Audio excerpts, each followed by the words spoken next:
Bem-vindo de volta ao programa. Hoje estamos aqui com o Coronel Lawrence Wilkerson, ex-chefe de gabinete do Secretário de Estado dos Estados Unidos, para discutir o que está acontecendo com as negociações de paz, exatamente qual é o objetivo da Europa e como ela enxerga o que seria de fato a paz. Agradeço, como sempre, por dedicar seu tempo, especialmente durante o período de festas. Obrigado por me receber. Minhas férias só começam no outro dia. Bem, vejo que agora há referências ao encontro entre os Estados Unidos e a Rússia em Miami. Isso vem do lado americano, que parece estar expressando grande otimismo. Eles não afirmam que estamos perto de um acordo, mas que progressos significativos estão sendo feitos. Recebo muitas mensagens contraditórias, porque minha impressão era de que os Estados Unidos estavam começando a se inclinar novamente para a posição europeia e ucraniana. O que significaria que não houve progresso com os russos. Mas hoje em dia, com todo o foco no controle de narrativa, nunca se sabe realmente o que está acontecendo nessas conversas secretas. Você compartilha desse otimismo dos seus colegas em Washington?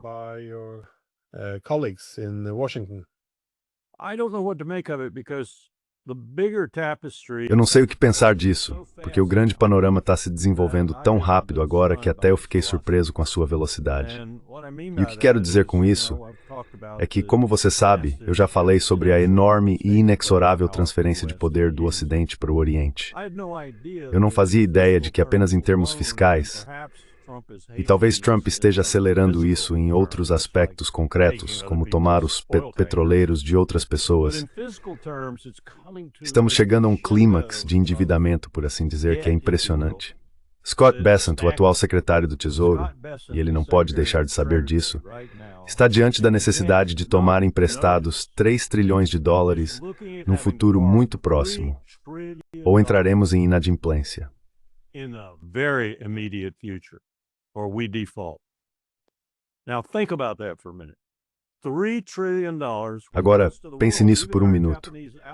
3 trilhões de dólares, quando a maior parte do mundo, até mesmo nossos aliados japoneses, que estão enfrentando tantas dificuldades fiscais neste momento, não vai comprar esses títulos. Há apenas um país no mundo, sem exceção, que pode ao menos começar a nos ajudar com nossa dívida. E você sabe qual é. Então estamos em uma enrascada realmente séria, capaz de pôr fim a um império, e isso aconteceu muito mais rápido do que eu imaginava. Eu achava que isso iria se aproximar de nós aos poucos, nos próximos 3 a 5 anos. Está vindo em um crescendo de dívida com o qual Bessent vai ter que lidar. E ele, suspeito eu, sabe disso. Ele não é burro. E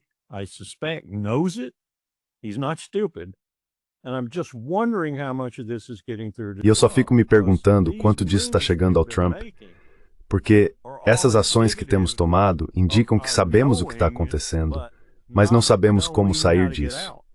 Em outras palavras, acho que o governo de Vance a Bessent, de nome a quem quer que seja, tem alguma consciência, se não uma consciência profunda, da crise para a qual estamos caminhando. Mas eles não sabem o que fazer a respeito. E por isso estão basicamente se debatendo, o que parece ser bem característico deste governo. Mas essas outras questões, como Ucrânia, Venezuela, embora indiquem claramente a crise, mostram também que precisamos desesperadamente daquele petróleo para que Bessent tenha alguma chance de obter algum tipo de alívio diante da crise imediata da dívida que enfrentamos. E é por isso que estamos realmente lá.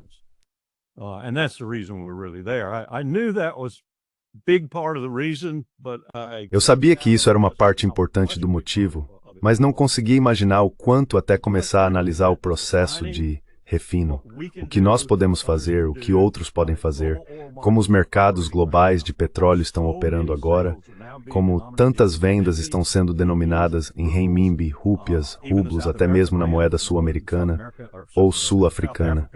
Esqueci qual é a moeda deles agora. E o quanto isso significa para aquilo que mantinha o império relativamente estável em termos fiscais. Isso era o fato de as vendas globais de petróleo serem denominadas por força maior, se nada mais, em dólar. Isso não está mais acontecendo. Aquele petroleiro que confiscamos, o que apreendemos e colocamos sob nossa custódia, estava indo para um lugar onde aquele petróleo seria convertido em moedas de outras pessoas, não em dólares. Então, um ato piratério, um ato do desespero.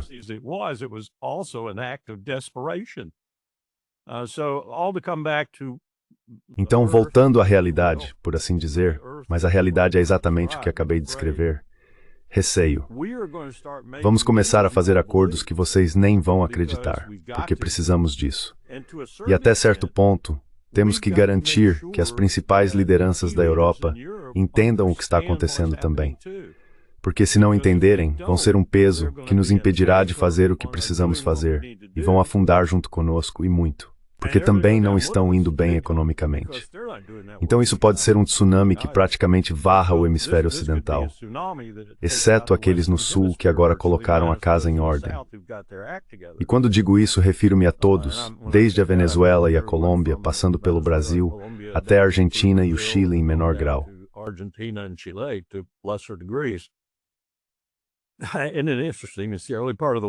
De certa forma interessante, é a única parte do hemisfério ocidental que parece saudável neste momento, em alguns aspectos, certamente o Brasil e certamente alguns dos outros países na parte norte da América do Sul. Então, tudo isso para dizer que não tenho ideia do que vai acontecer, mas garanto que vai surpreender o mundo, porque vamos nos afastar da guerra na Ucrânia o mais rápido possível, e vamos recuar em algumas das medidas que tomamos para punir a Rússia. Porque entendemos que para fazer Xi Jinping agir como deve, para salvar o Império Americano, não quero dizer salvar como império, mas salvar como uma entidade íntegra que não se desfaça, nem comece a se desintegrar.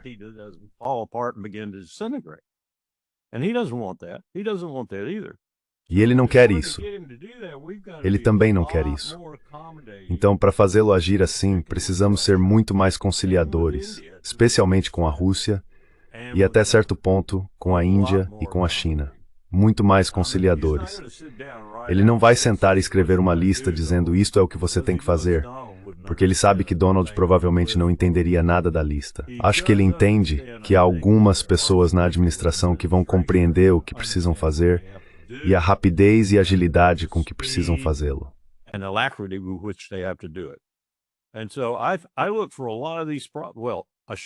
Então vejo duas possibilidades. Ou vamos avançar com tudo, tentando superar isso e ser amplamente derrotados em várias frentes, tendo que recuar e depois colapsar, realmente colapsar, física e moralmente. Ou vamos perceber, e acho que é isso que estamos fazendo agora, especialmente o secretário do Tesouro, vamos perceber os sinais e entender que precisamos lidar com Xi Jinping de uma forma totalmente diferente. E não estou dizendo que vamos nos humilhar e implorar, mas vamos deixar claro para ele, por outros canais, se for o caso, que estamos desesperados e precisamos da ajuda dele.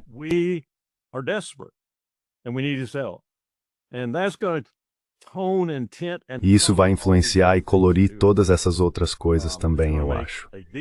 Vai haver um acordo com a Venezuela.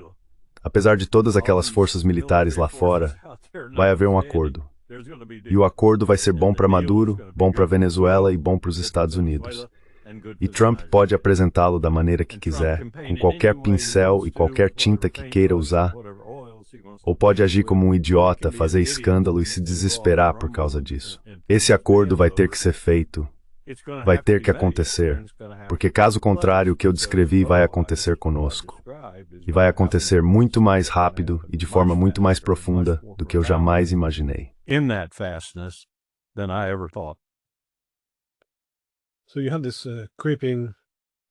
Então, há esse colapso econômico crescente se aproximando, ou uma crise massiva. Acho que isso está se tornando bastante evidente para muitos. Também já mencionei antes que muitos bilionários parecem estar sacando seu dinheiro e se preparando para o que está por vir. Então, é claro, por trás de todas as manchetes bonitas da mídia, algo horrível está se formando. Mas pensei que isso poderia seguir dois caminhos em relação a como os Estados Unidos reagiriam. Porque, por um lado, sim, o país poderia ser forçado a fazer algum acordo com países como a Venezuela.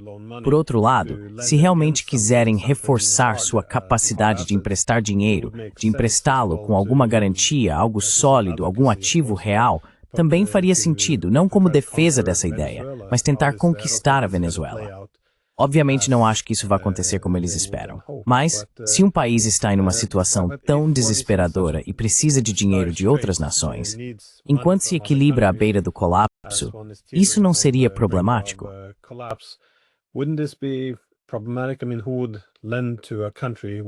Quero dizer, quem emprestaria a um país que pode entrar em colapso? E ainda por cima, a um que agora está confiscando o dinheiro de seus adversários. E isso, é claro, não diz respeito apenas aos Estados Unidos. Os europeus também estão em sérios apuros. Eles não conseguiram chegar a um acordo para roubar os ativos russos. Em vez disso, estão emprestando mais dinheiro.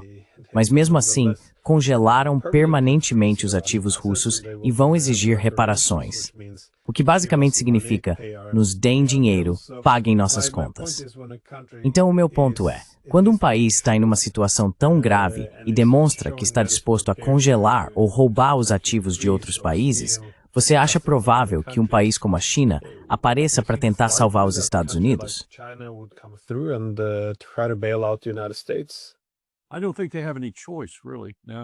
Eu não acho que eles tenham escolha de verdade. Agora, eles podem ser colocados em uma situação, um aperto, e esta administração pode ser a responsável por isso. Não estou dizendo que não seja, é só que é tão incompetente. Eles não querem que isso aconteça porque isso bagunçaria todo o sistema de comércio e economia mundial para eles. E eles também não querem isso. Eles não querem ter que juntar os pedaços quando isso acontecer. E não querem lidar com a devastação que isso vai causar.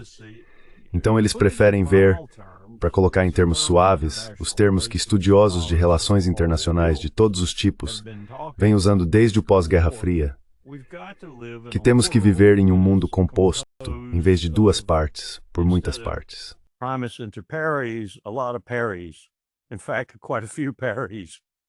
Na verdade, há vários países, nações, que de certa forma precisam ser tratadas como iguais no sistema de comércio mundial, no sistema econômico, no sistema fiscal.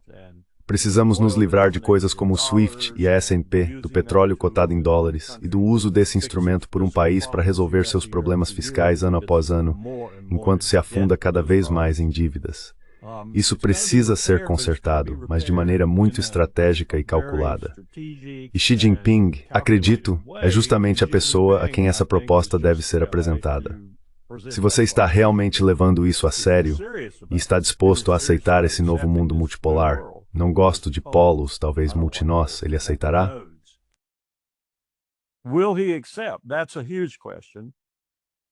Essa é uma grande questão.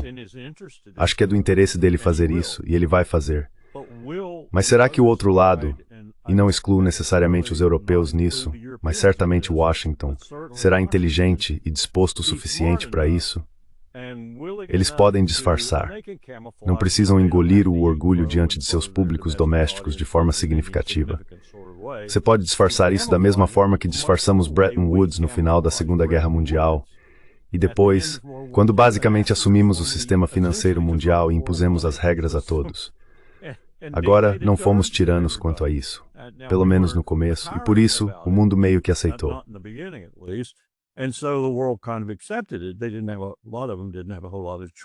Muitos deles não tinham muita escolha. Estavam prostrados. Até mesmo nossos aliados estavam prostrados em ruínas após a Segunda Guerra Mundial. Estamos mais ou menos nesse ponto novamente agora, exceto que ninguém está prostrado ainda, mas pode estar muito em breve. O problema é que o mundo será contaminado por essa situação, e Xi Jinping não quer ser contaminado por ela. Acho que Putin também não quer. Outro ponto, ouvindo a entrevista de 4 horas de Putin, acho que Putin entende isso também. Ele e Xi Jinping provavelmente já conversaram sobre o assunto e discutiram os vários cenários.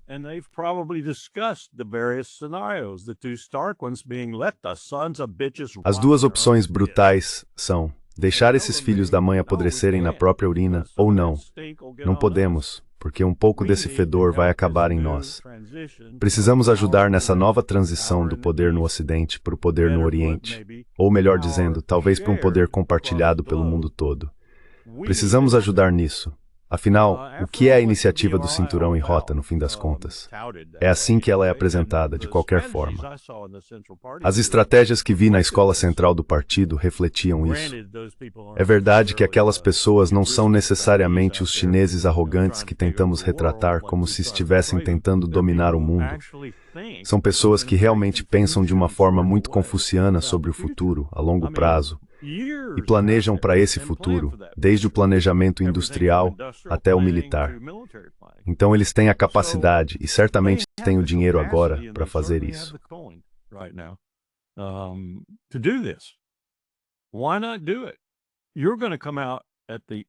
Por que não fazer isso? No fim das contas, você vai sair triunfante. Vai substituir os Estados Unidos como a potência com que o mundo precisa lidar. Mas você não tem o desejo de ser esse tipo de poder que no fim usa força física e poder militar para dominar e ditar regras ao resto do mundo. Você vai fazer um pouco disso, mas fará no interesse do povo chinês, no interesse de seus amigos e aliados, e em última instância, no interesse do planeta. Porque é o planeta que vai manter sua lucratividade. E é assim que eles veem a situação. É assim que os chineses veem a situação.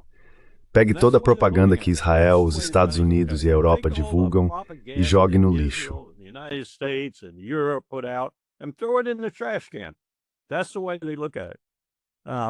É assim que eles veem a situação.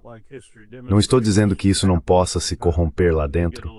A história mostra que isso acontece de tempos em tempos, quando ficam um pouco cheios de si. Mas no momento eles são o único país no mundo que pode salvar o Ocidente. O único. E por Ocidente quero dizer principalmente os Estados Unidos da América e o império que criamos.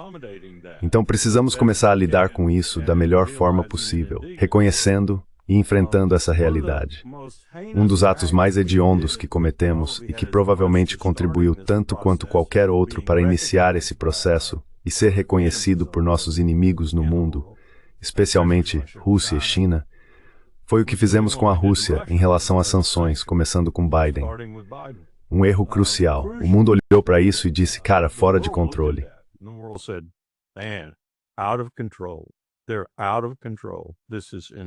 Eles estão fora de controle.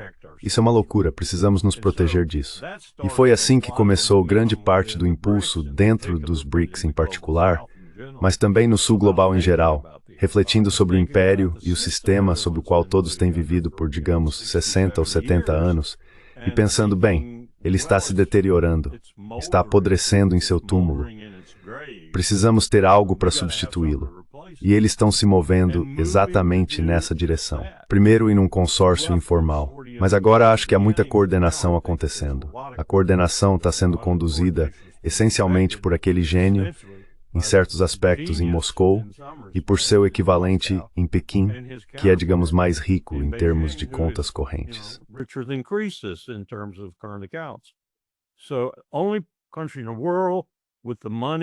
Então, o único país no mundo com dinheiro suficiente para nos resgatar, para nos colocar de volta em algum tipo de equilíbrio físico, e o único país no mundo com quem lidar em termos de encerrar o conflito mais perigoso em andamento fora do Levante, a Ucrânia. E estou tentando entender agora, desde cerca das 4 da manhã, o que isso significa para o Levante. Não tenho certeza. Mas acho que isso significa que vou ter que revisar minha opinião de que Israel seria tolo o bastante para nos levar a outra guerra com o Irã e tentar fazer Trump embarcar nessa. Embora neste momento essa mensagem esteja vindo de Jerusalém, está vindo de Jerusalém.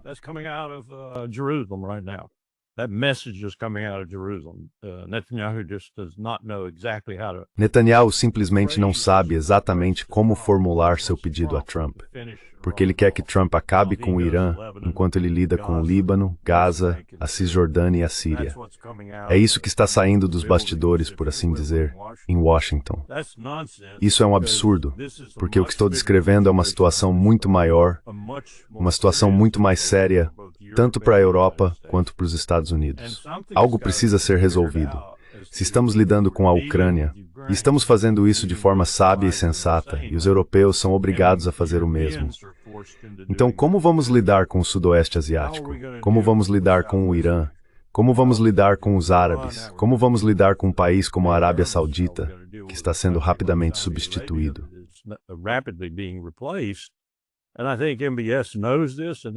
E eu acho que MBS sabe disso, e acredito que seu plano de 20 anos foi elaborado para lidar com essa situação o máximo possível.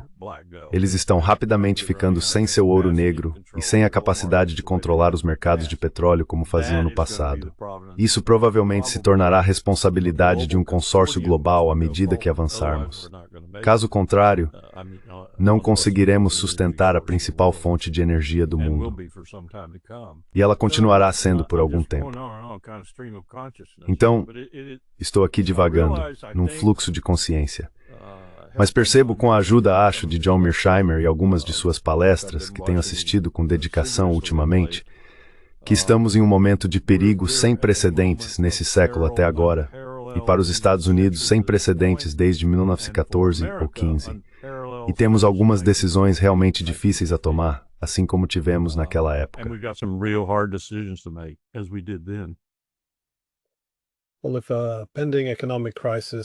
Bem, se uma crise econômica iminente estiver levando os Estados Unidos a fazer a transição de império para república, então acho que isso será a base de uma parceria entre grandes potências com Pequim e Moscou. Acho que eles acolheriam isso e veriam a possibilidade de os Estados Unidos não serem um adversário inerente, mas sim um país muito mais capaz de trabalhar com outros. Um país com objetivos mais modestos no sistema internacional. Portanto, eu concordo com você.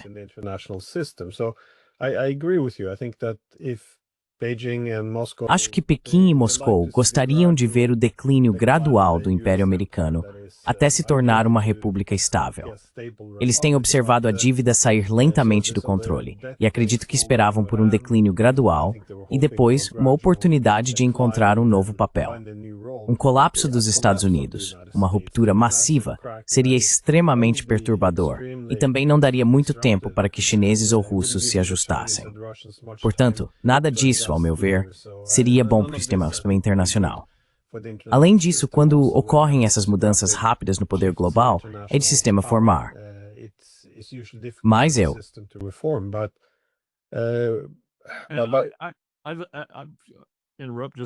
Vou interromper só por um segundo. Passei provavelmente 16 ou 17 horas nos últimos 3 dias ouvindo todas essas pessoas diferentes que acho que valem a pena ouvir, incluindo algumas das suas entrevistas. E o que vejo são pessoas, eu também sou culpado, totalmente culpado, meio que presas nos detalhes agora, enquanto mudanças enormes estão prestes a nos envolver. Quero dizer, a crise fiscal sozinha nesse país, mesmo que seja bem administrada, e eu não acho, nem por um momento, que será por esse grupo. Mas mesmo que Xi Jinping concorde tacitamente e Scott Bessent consiga o que quer, eu não ficaria surpreso em vê-lo ir de joelhos a Pequim e implorar.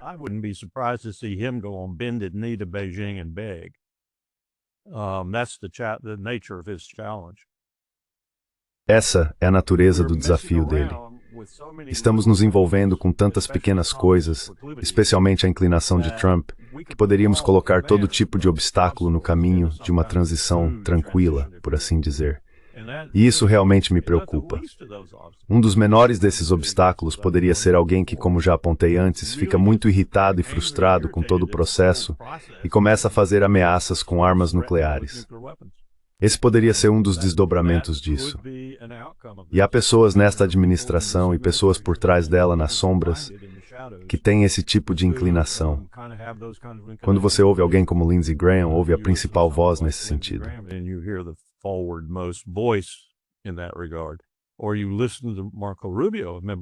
Ou você ouve Marco Rubio, um membro do governo, e escuta uma voz estridente nesse sentido. Eu não duvido, nem por um momento, que eles pensem ser melhor sair em uma nuvem em forma de cogumelo, ou em várias delas, do que sair sendo salvos por uma ajuda de Xi Jinping, que provavelmente é como eles colocariam a situação. Então, não estou dizendo que é um momento seguro, não estou dizendo que é um momento positivo. Estou dizendo que há todo tipo de obstáculo que pode atrapalhar, Mas estou dizendo que acho que o secretário do Tesouro, que é o número 1 agora, e volto à crise imobiliária, quando até o meu presidente naquela época olhava para o secretário do Tesouro e dizia: ajude-me, salve-me.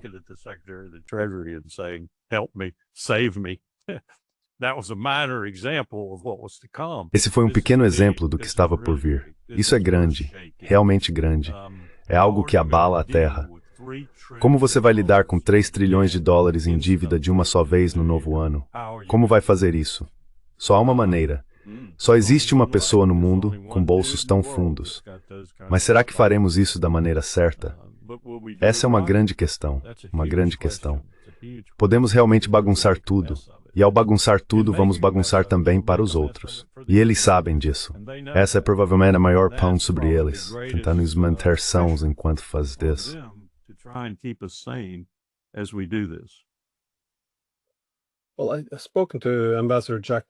Bem, eu conversei com o embaixador Jack Matlock, e ele alerta sobre as lições de uma história falsa.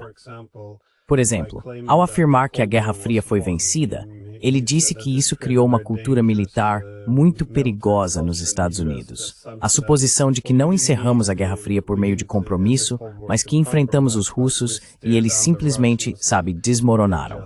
Ele também destacou que isso é comparável à crise dos mísseis de Cuba, porque deixamos de lado toda a diplomacia e os compromissos e transformamos o episódio em algo como um faroeste, ficar frente a frente, e o outro piscou primeiro, então nós vencemos.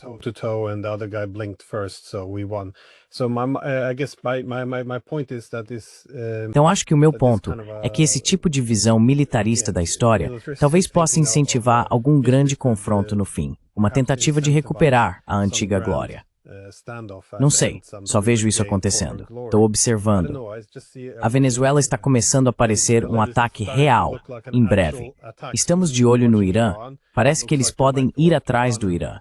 E não sei se você viu aquela pegadinha em que alguém enganou Amanda Slowett, que era uma das principais assessoras de Biden.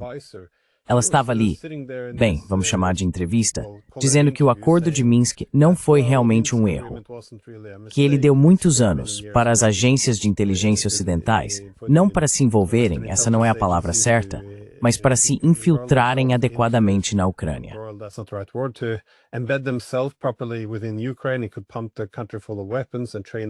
Ela poderia encher o país de armas e treinar um grande exército.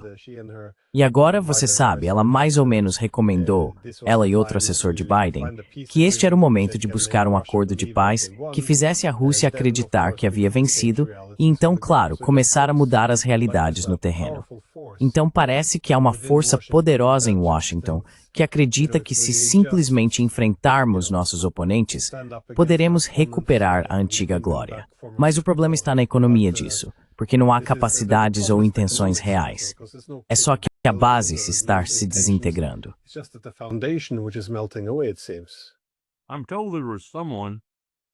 Disseram-me que havia alguém, quero pensar que foi a Susie Wiles, mas não tenho certeza, especialmente depois daquela entrevista que ela deu. Mas havia alguém na administração que realmente apresentou a pequena piada que nós criamos, a Thousand Hour Media Network, e o pessoal, ao Trump. E era algo como os Estados Unidos vão vender armas que não têm para os europeus, por dinheiro que eles não têm, para os ucranianos, que não têm soldados. É aí que estamos na realidade da Ucrânia. E acho que a Casa Branca entende isso agora. Acho que esse é um dos incentivos por trás do desejo de Trump de fazer um acordo. O incentivo muito maior é o que descrevi antes. Acho que Glenn Disen garantiu que ele perceba que está presidindo o império em um momento muito, muito perigoso.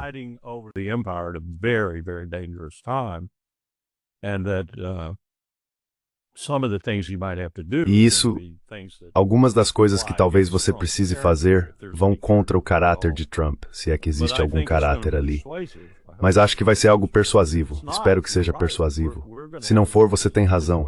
Teremos uma situação de tanto caos, que eu diria que o lado positivo desse caos seria Trump ser devidamente impeachmentado, afastado e substituído por um presidente muito mais pragmático, na minha opinião. E ter que lidar com isso, e lidar de uma forma muito pragmática. E o Congresso vai acompanhar como um cão pastor, porque a situação vai ser bastante séria. Essa é uma das possibilidades.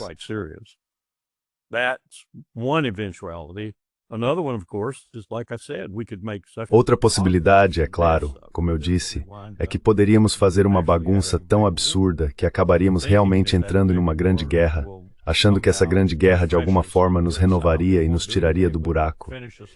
Mas isso não faria nada além de nos destruir muito mais rápido do que aconteceria de outra forma, e causaria muito dano ao mundo. E se no fim recorrermos a novas armas, o que é bem possível, isso trará ainda mais destruição ao resto do mundo.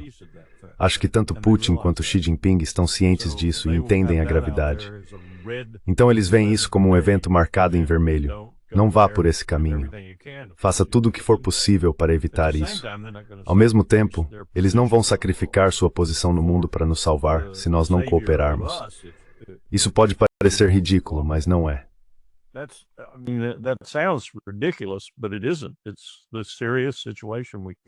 É uma situação séria que estamos enfrentando hoje. Volto cerca de 20 anos atrás, quando tivemos uma discussão muito boa. Foram 20 anos? Acho que sim. Na equipe de planejamento de políticas do Departamento de Estado.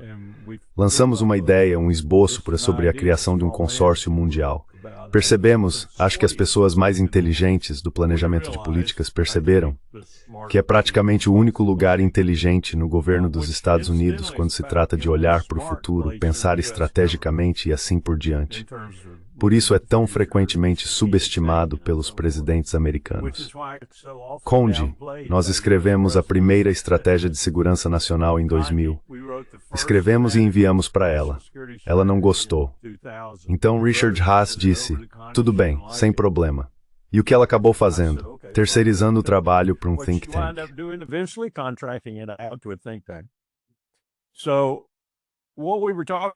Então o que estávamos discutindo era, e se existisse um consórcio, vamos chamá-lo de consórcio para o mundo, e os chefes desse consórcio fossem China, Pequim, Washington, Moscou e Tóquio. Ah, você não quer incluir o Brasil aí? Talvez Delhi? Bem, vamos começar com isso e ver o que acontece.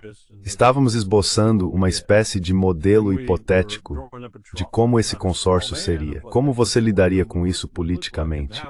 Como venderia essa ideia para o mundo? Sabe, parece no governo Saulo ou Algopbring.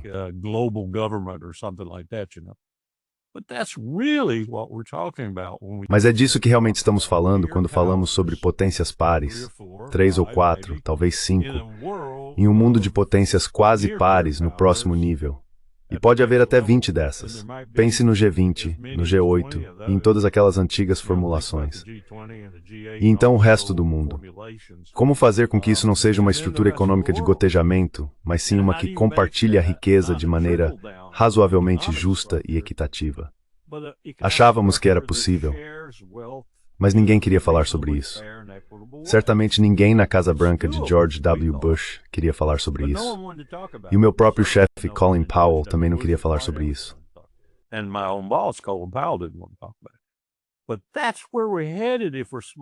Mas é para lá que estamos indo, se formos inteligentes.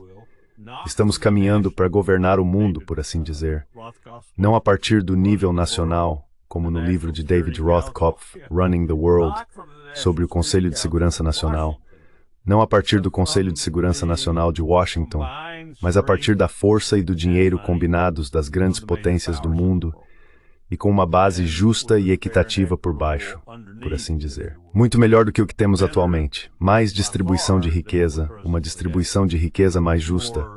Nunca será perfeito, certamente. Nem chegará perto de ser perfeito. Nunca haverá justiça no mundo. Nunca houve.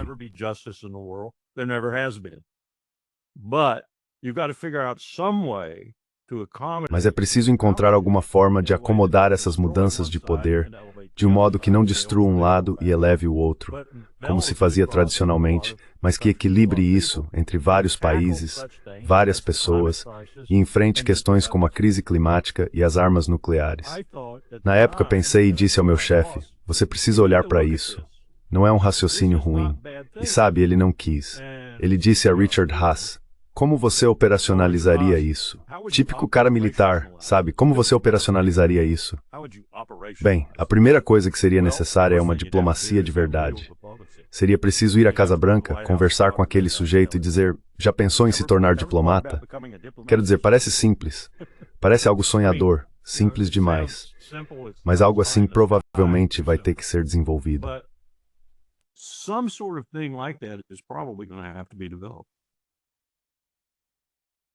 Bem, eu já vi relatórios, it's a mess. Você reenergiza ou se livra da ONU. Cria uma nova entidade que seja realmente séria, porque você a energizou com dinheiro e tropas. É isso que a Carta da ONU dizia para fazer. Lembre-se, a Carta ainda tem essa seção. Ela diz que você, sendo os 5 permanentes e quaisquer outros países que queiram contribuir, fornecerá uma força militar permanente para o secretário-geral da ONU, que sairá para realizar coisas como manutenção e imposição da paz. Nós nunca tornamos esse parágrafo operacional. Seria preciso fazer isso com algum tipo de nova organização. Eu diria para substituir todo esse maldito aparato e mover a sede desse aparato para outro lugar, como Delhi ou Xangai ou onde for. Tire-a de Nova York. Faça uma mudança dramática no seu mecanismo internacional e torne-o mais eficaz. Nunca será totalmente eficaz, mas torne-o mais eficaz.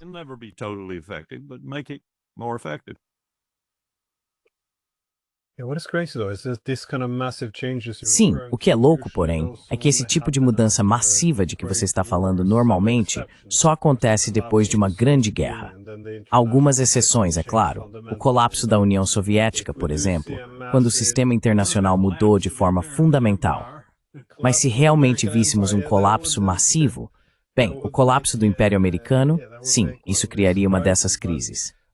De qualquer forma, o que eu ia dizer antes é que houve relatos do governo Trump de que algumas pessoas lá agora estão defendendo substituir o G7 pelo que chamam de Núcleo dos 5, ou C5, que seria formado pelos Estados Unidos, China, Rússia, Índia e Japão.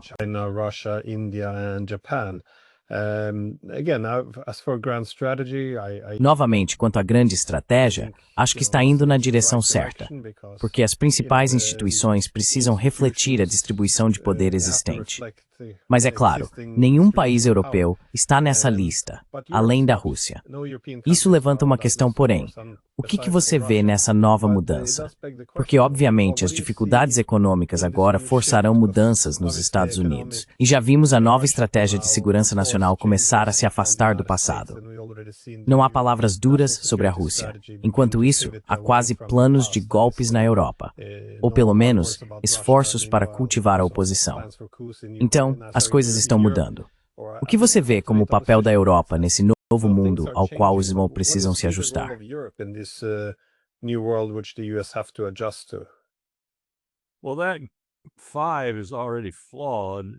Bem, esse grupo de 5 já é falho.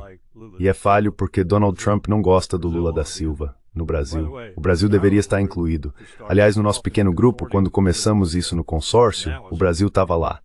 E isso foi 2 décadas na África. Acho que é preciso incluí-lo em termos de população, de recursos e também por causa do potencial de enorme dano ao clima se não for bem administrado, as florestas tropicais e tudo mais. Eu também estava tentando lembrar qual era o outro país que tínhamos incluído. Tínhamos outro na época. Era a Indonésia, simplesmente por causa do que estávamos fazendo então. Enfim, acho que o grupo precisa ser um pouco maior e precisa incluir países que enfrentam dificuldades em certo grau, não apenas os chefes. Eu diria o mesmo sobre isso.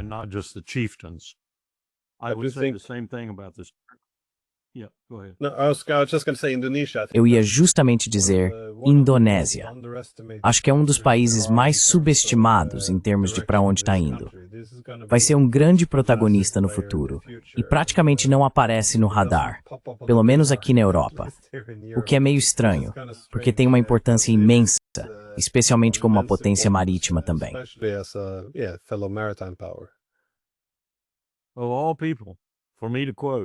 De todas as pessoas que eu poderia citar, e não me lembro das palavras exatas, um dos nossos embaixadores, quando eu era tenente-coronel e assistente executivo de um dos almirantes da Marinha no Comando do Pacífico dos Estados Unidos, estava em Jacarta naquela época. E ele fez uma declaração muito parecida com a que você acabou de fazer. Isso foi em 1985. Ele disse que precisávamos prestar atenção à Indonésia, ao potencial que havia lá, e assim por diante.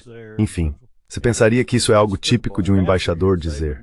Mas não, até nós no JI-5, a parte estratégica e de políticas do Comando do Pacífico, achávamos que ele estava certo. O nome dele era Al B. Wolfowitz. E dos 35 embaixadores na região do Pacífico que nós de certa forma administrávamos, e era assim que os Estados Unidos viam a situação, nós é que os administrávamos. Eles não nos administravam.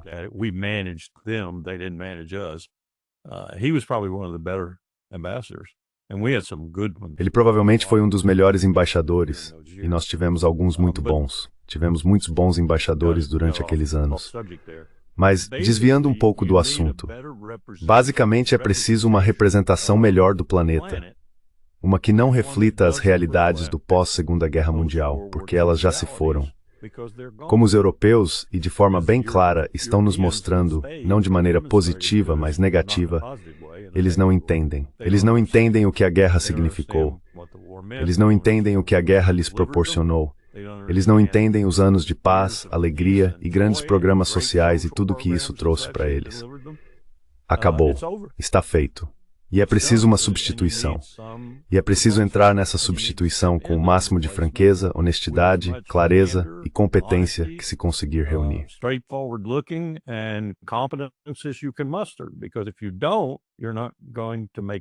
Porque se você não fizer isso, nada vai funcionar direito. E você vai acabar caindo no que sempre acontece quando isso ocorre. Guerras internas surgindo inevitavelmente. Quero dizer, isso ainda é uma possibilidade. Ainda é uma possibilidade. Não importa o quanto tentemos salvar o que resta do Império, e a China participa disso junto com a Rússia, com a Índia como parceira e os demais, não importa o quanto façamos algo positivo, inteligente, estratégico, capaz, tudo ainda pode desmoronar num piscar de olhos. E acabamos com o quê? 75 anos de guerras internas espalhadas pelo planeta, que talvez até sejam nucleares em alguns lugares. Tudo isso ao mesmo tempo em que chegamos ao fim do século XXI e 99% do mundo diz: "Ei, aqueles caras estavam certos sobre a mudança climática."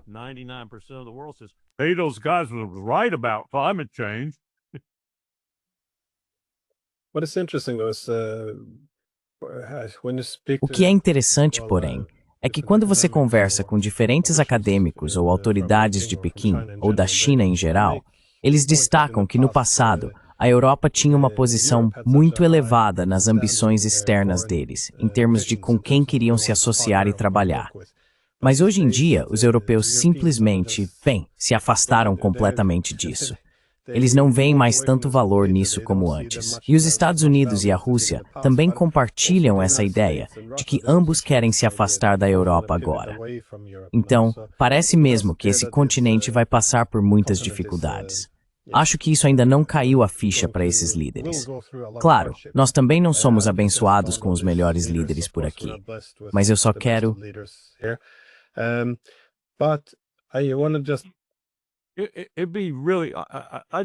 Seria realmente, eu só acho que seria impossível mudar de direção em relação ao que estamos vendo agora. Mesmo que não contemos a Ucrânia ou alguns dos outros países que agora parecemos querer incluir, o que estamos vendo? Cerca de 400 milhões de pessoas que tiveram no ano passado um PIB equivalente ao nosso, 22, 23 trilhões de dólares. Isso está desmoronando agora, é claro. Mas ainda assim, não podemos negar essa vasta gama de grupos que, até então, foram muito problemáticos. Quero dizer, toda a história da Europa é uma história de guerra.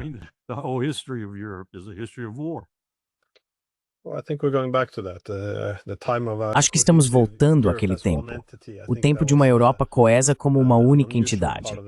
Acho que essa foi uma parte incomum da história e que também está chegando ao fim. Já se vê a fragmentação interna da Europa.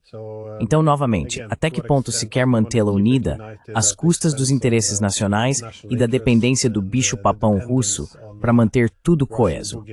Acho que ela começará a se dividir, especialmente à medida que as dificuldades econômicas se agravarem. Mas, como última pergunta, como você vê isso? Por que você mencionou a crise econômica que está prestes a varrer os Estados Unidos e talvez levar embora o Império? Como você acha que isso vai se desenrolar? Você acha que em um futuro próximo, esses 3 trilhões de dólares começarão realmente a criar grandes problemas?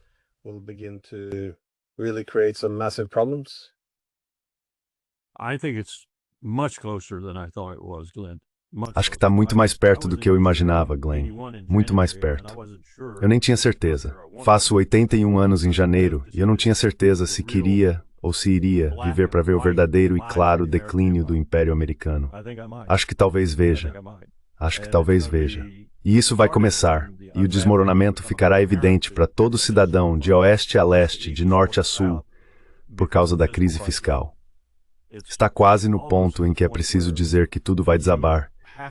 Do mercado imobiliário ao mercado de ações, que está tão inflado que chega a ser lamentável neste momento, até as taxas de juros subindo às alturas e o barril de petróleo quadruplicando de preço em relação ao que se pode pagar e fazer com ele.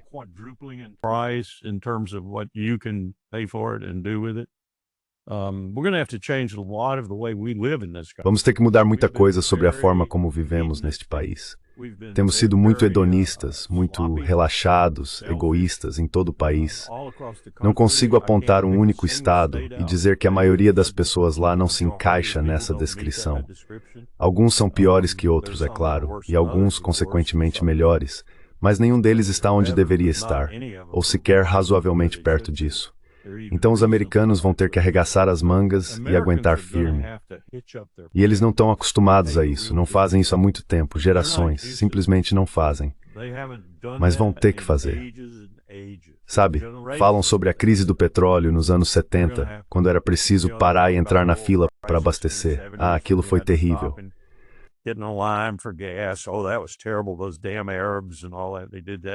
Aqueles malditos árabes e tudo mais, foram eles que fizeram aquilo conosco. Ou então você fala sobre os reféns no Irã por 444 dias. Aquilo foi uma tempestade em copo d'água. Eles vão ter algo equivalente à guerra civil para enfrentar. Só que isso nem é uma boa metáfora ou exemplo, porque a oeste do Mississippi a guerra quase não tocou. E mesmo a leste do Mississippi não atingiu muita gente. Atingiu áreas específicas de forma realmente dramática. As baixas foram altas, e colocou irmão contra irmã e assim por diante. Mas essa é a única coisa que eu poderia comparar, mesmo que remotamente, na nossa história como nação, com o que está por vir. Eu certamente não compararia com a Segunda Guerra Mundial ou a Primeira. Elas foram insignificantes para a América no sentido do que está chegando agora. Então, sabe, isso vai ser uma grande prova para o povo americano.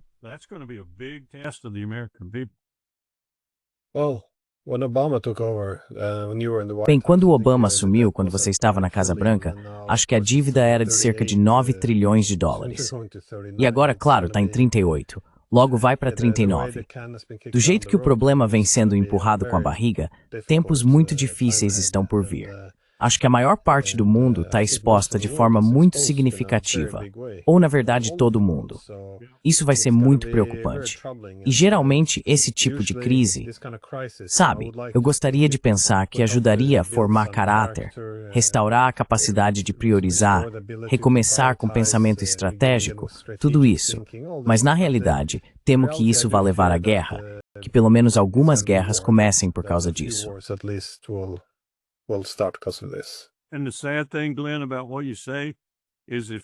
E o triste, Glenn, sobre o que você diz, é que se eu examinar bem a história, eu diria, certo, vamos transportar um pouco dessa história para a era moderna, para os dias de hoje. Quem vai ter essa ideia primeiro? O Pentágono. Porque eles vão perceber o que está por vir. Recebi $1 trilhão este ano. Vou receber 200 bilhões no próximo. Opa, o que posso fazer para evitar isso? What can I do to stave that off?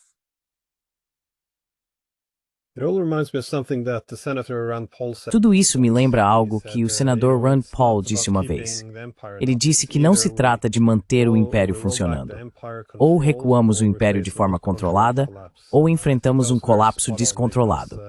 E acho que ele estava absolutamente certo, porque as pessoas sempre pensam que a alternativa a reduzir o império é de alguma forma mantê-lo.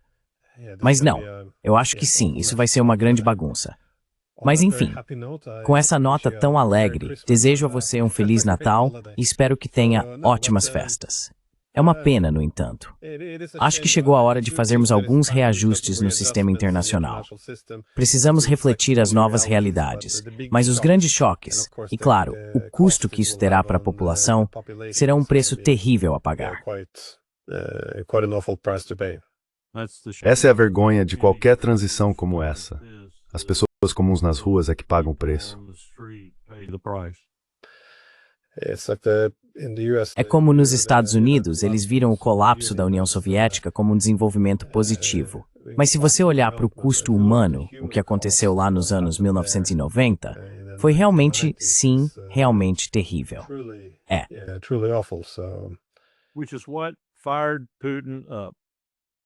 Foi isso que motivou Putin. Estou convencido disso.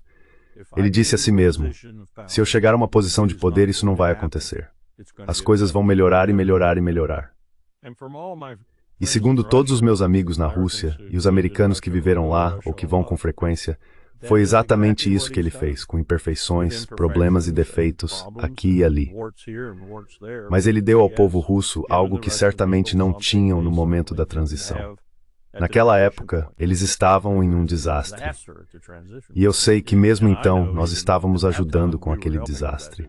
Fico muito feliz em ver Larry Summers finalmente recebendo o que merece, porque ele foi um grande participante disso.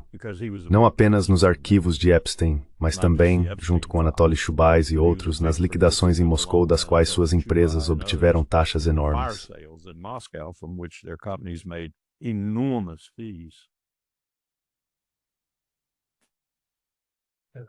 Bem, como eu disse antes, muito obrigado por dedicar seu tempo. E sim, tenha um ótimo Natal, você e sua família.